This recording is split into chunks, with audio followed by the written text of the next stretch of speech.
अस्सलामुअलैकुम। Current affairs अगस्त 2018 हिस्सा दुवम में मैं मोहम्मद यूसुफ ख़ान आपका इस्तकबाल करता हूं। आइए शुरुआत करते हैं। ओलंपिक्स 2020 किस मुल्क में मुनक़्क़िद होगा? ये खेल मुनक़्क़िद होगा जापान के शहर टोक्यो में। इस खेल का इनेक़ाद IOC करती है, यानी इंटरनेशनल ओलंपिक कमेटी, जिसका सदर मुक़ाम लाओसान में है, जो कि स्विट्ज़रलैंड में है। इस इवेंट की दो अहम ख़ास बातें हैं।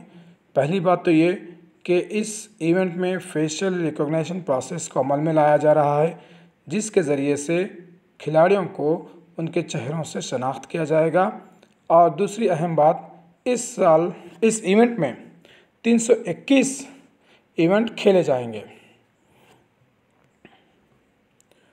उसके बाद quality council of India report 2018 के मुताबिक किस रेलवे स्टेशन को सबसे साफ़ तरीन करार दिया गया? ये शहर है जोधपुर रेलवे स्टेशन, जो कि राजस्थान का हिस्सा है। सबसे साफ़ तरीन रेलवे स्टेशन का जो सर्वे है वो स्वच्छ भारत अभियान का एक हिस्सा है।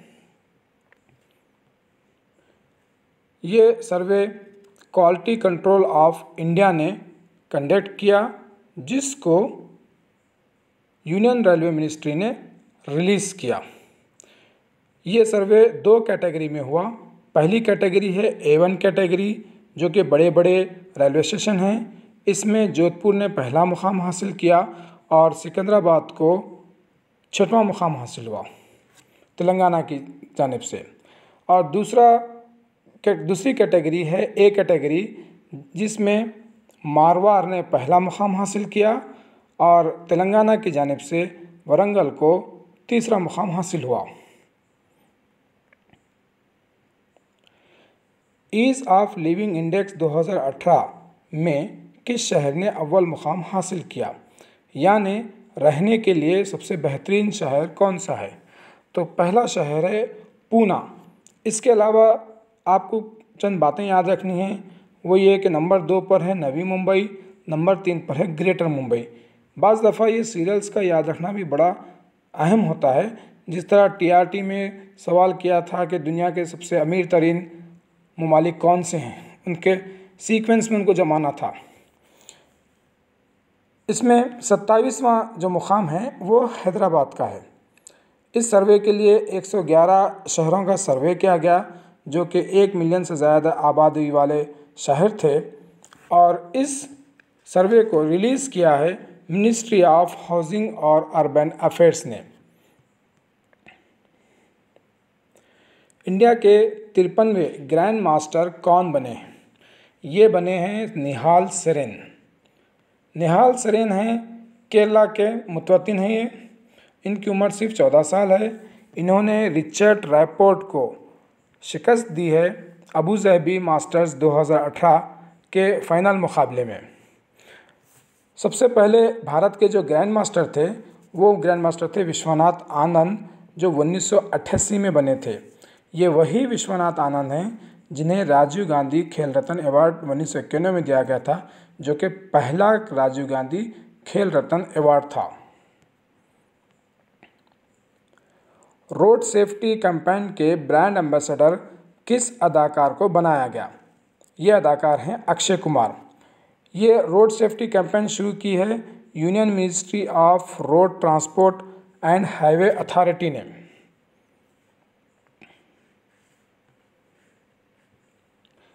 इसके अलावा अक्षय कुमार के ताल्लुक़ से एक अहम बात ये कि फोर्ब्स मैगज़ीन ने 2018 के लिए 10 ऐसे फिल्मी अदाकारों की लिस्ट जारी की है जो सबसे ज़्यादा पैसे कमाते हैं वर्ल्ड में। इसमें अक्षय कुमार का नंबर 7वां है और वहीं सलमान खान का नंबर 9वां है।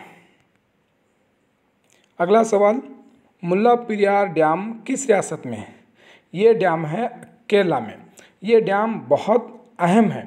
केरला में जिस तरह से बाढ़ आई और केरला नेशनल मीडिया का एक हिस्सा बना, जिसकी वजह से केरला के ताल्लुक़ से बहुत सारे सवालात मुसाबक़ती इम्तिहानात में पूछे जाने का इम्कान है। ये जो डैम है ये केरला में, इसकी अहमियत इसलिए है कि ये डैम जो है वो है पेरियार नदी के ऊपर।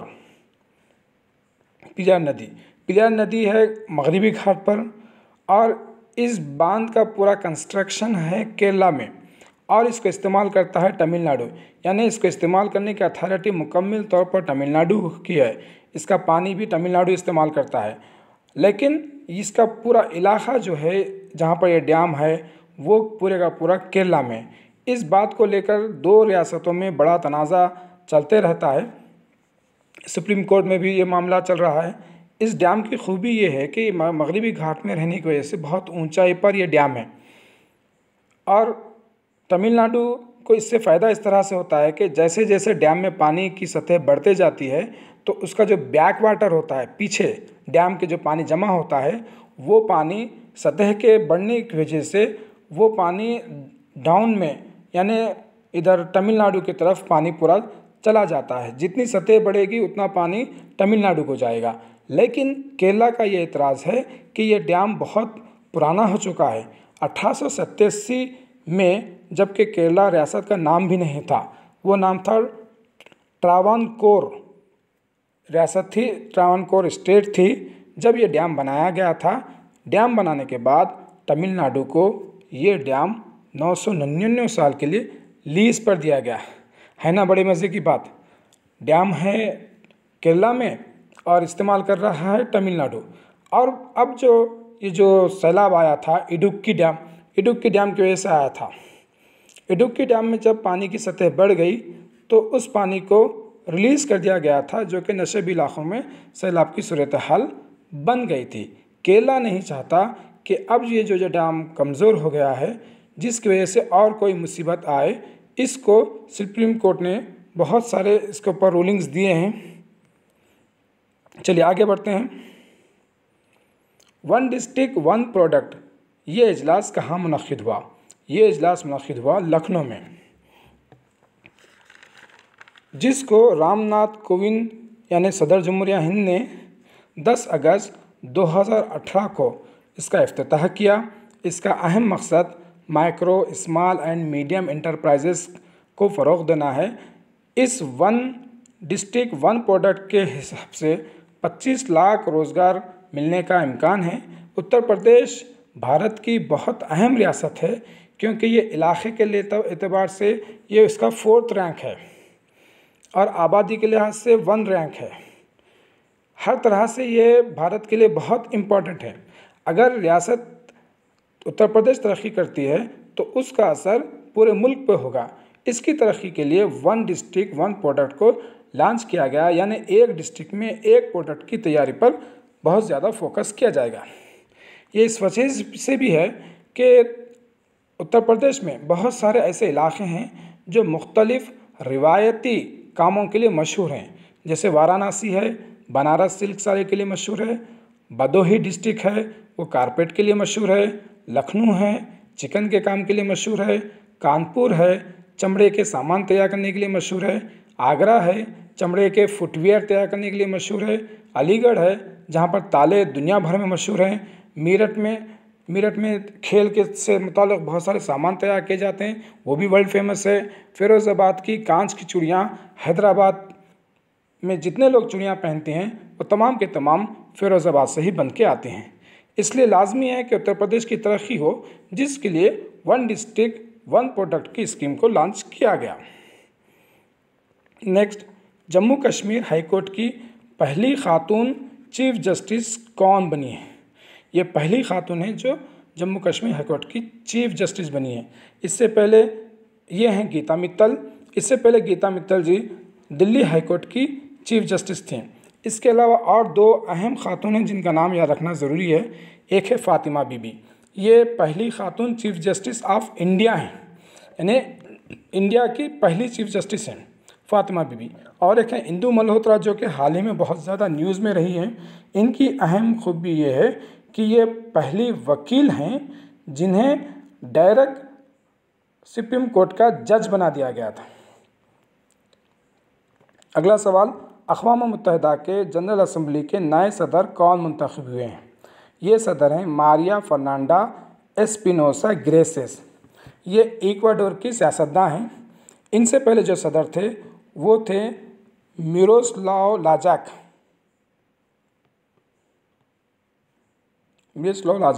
ये अच्छा, अभी जो नए सदर हैं मारिया फर्नांडा एस्पिनोसा ग्रेसेस, ये चौथी खातून सदर हैं। यानी अब तक जनरल असम्बली की, अक़वाम मुत्तहिदा के जनरल असम्बली की सिर्फ 4 खातून सदर बनी हैं, ये चौथी हैं। पहली जो खातून सदर थीं वो इंडिया की थीं, वो थीं विजया लक्ष्मी पंडित, जो 1953 में अक़वाम मुत्तहिदा की जनरल असम्बली की पहली खातून सदर बनी थी। बहुत इंपॉर्टेंट याद रखने के लिए, जनरल असम्बली के जो मेंबर्स होते हैं टोटल 193 मेंबर्स होते हैं। जितने अक़वाम मुत्तहिदा में होते हैं आमतौर पर जनरल असम्बली में भी उतने ही होते हैं। इसका सदर मकाम न्यूयॉर्क अमेरिका में। अगला सवाल, केरला में सैलाब के मुतासरीन को बरवक्त मदद फराहम करने जनूबी बहरी कमान ने एक ऑपरेशन किया था। उस ऑपरेशन को क्या नाम दिया गया? उस ऑपरेशन का नाम दिया गया था ऑपरेशन मदद। ये जो ऑपरेशन मदद है ये नेवल का यानी बहरी फौज का है। इसके अलावा इंडियन आर्मी ने भी इसमें हिस्सा लिया। इंडियन आर्मी ने इस ऑपरेशन को ऑपरेशन सहयोग नाम दिया। हर किसी ने केरला के इस परेशानी की हालत में मदद फराहम की। केरला चूँकि बहुत ज़्यादा अखबारों में ख़बरों में आ चुका है, इसके ताल्लुक़ से कुछ बातें याद रखनी बहुत ज़रूरी है। एक केरला में एक मुकाम है अन्नामुडई, जो कि मगरबी घाट की सबसे ऊंची चोटी है। केरला मशहूर है खानदगी के लिए, जहाँ की 94% आबादी पढ़ी लिखी है, जिसको आमतौर पर 100% मान लिया जाता है। केरला के जो जिन्स का तनासुब है 1024 है, यानी 1000 मर्दों के लिए 1024 ख़वातीन वहाँ पर हैं। केरला तवील उम्र जीने के लिए भी मशहूर है, जहाँ का एवरेज 77 साल है। यहाँ पर एक शहर है कोची, जिसको क्वीन ऑफ अरेबियन सी कहा जाता है। मशहूर डांस जो हैं इसके केरला के कथकली है, मोहिनीअट्टम है, और एक मशहूर फेस्टिवल है जो आमतौर पर इम्तिहानात में पूछता है, वो है ओनम, ONAM, ओनम। केरला ने टूरिज़्म को फ़रोग़ देने के लिए एक टैगलाइन भी बनाया है, गॉड्स ओन कंट्री। ये तमाम के तमाम केरला से मुताल्लिक़ कुछ बातें थीं। अगर आपको ये वीडियो बेहतर लगा, अच्छा लगा, तो आपसे गुजारिश है कि इसको लाइक करें, कमेंट करें, सब्सक्राइब करें। और मैं उन तमाम लोगों का शुक्रिया अदा करता हूँ जिन्होंने मेरा पहला वीडियो देखा, उसको सराहा, कमेंट किया, सब्सक्राइब किया, और ख़ासकर उन लोगों का जिन्होंने मज़ीद बेहतर बनाने के लिए मशवरों से नवाजा। शुक्रिया।